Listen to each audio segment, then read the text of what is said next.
Your body can learn abandonment before your mind has words for it. It starts small, the metal click of a key opening, a door to nobody, the too quiet kitchen, the stale air, the after school light stretching across a room that feels much bigger when no adult is actually in it. You're 8, maybe 9, and your backpack hits the floor. You stand still for a second and listen, not for danger, exactly,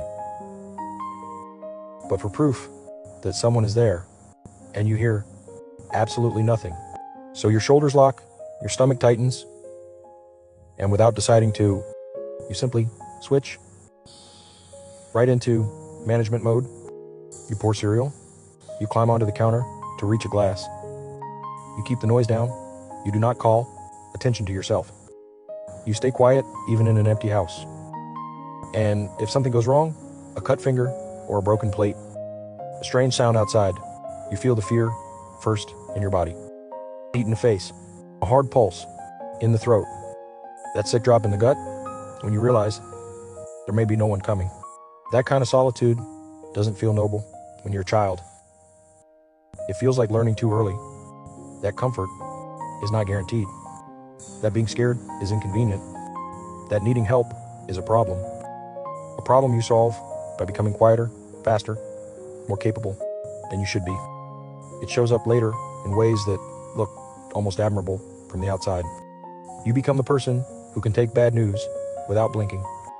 The one who already has a backup plan, an exit route, cash tucked somewhere, a charger in the bag, an apology ready before anyone asks for one.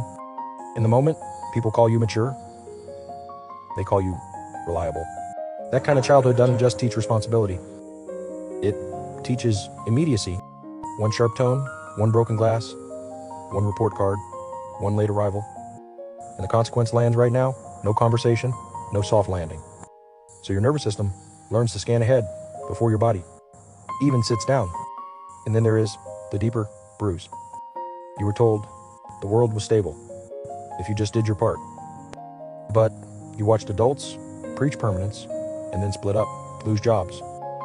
They change rules, they rewrite promises, so you learned not to call it hope. You learn to call it being realistic. You keep your expectations low enough that disappointment won't humiliate you in public. You just don't celebrate too early. That and also why exposure can feel more dangerous than loneliness. Some people post first and think later, but you learned the opposite. You learned that being seen gives other people leverage. So you keep the real story offline, off the table, out of reach. You'll help everyone move apartments, drive them to the airport, answer at 2 a.m. If that feels familiar, you're not weird, cold, or built without softer parts. People learned early that excitement comes with exposure, and exposure comes with danger. So you stop volunteering details, you just answer with a joke. You become easy to be around, but hard to really know. That split is hard to explain to people who didn't grow up inside it. You can be the funniest person in the room and still feel a flinch when someone asks how you are really doing. You can look independent, capable, almost unshakable, while your shoulders stay slightly tight and your mind keeps one exit. You learn to laugh a half second before the sting landed. A lot of that makes sense when you remember the atmosphere, not just the events. Adults talking like catastrophe was possible at any moment, then turning around and telling you not to be dramatic. School drills that treated the unthinkable like a routine Tuesday. A message wasn't just that the world was dangerous. It was that you were expected to function as if it wasn't. And if your childhood looked less like waiting and more like roaming, that counts too. A bike in the driveway, woods at the end of the block, hours gone with absolutely nobody checking in on you. Sometimes neglect wears the costume. Sometimes independent just means no one was coming. You made your own snack, your own plans, your own fun. And later, you made your own weather. inside.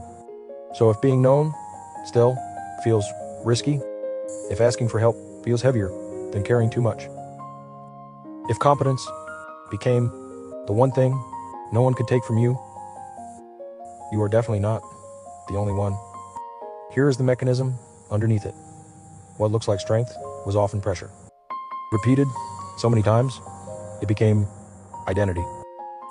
They learned early that uncertainty could not be controlled, but usefulness could. You can't stop the company from cutting jobs. You can make sure your name is the one nobody wants to lose. That is not arrogance. That is adaptation. That is why the pattern can look contradictory from the outside. Fiercely self-reliant, but often the first to quietly help. They won't call attention to their own struggle, but they will show up with jumper cables, cash, a spare key, a casserole, or a ride to the airport. And that same history explains their relationship to authority. It isn't rebellion for style points. It is pattern recognition.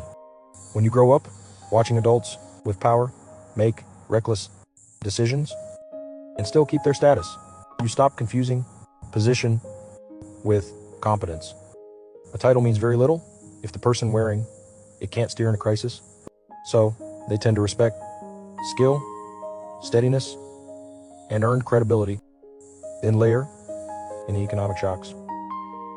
Graduating into busts, getting established just in time for another collapse.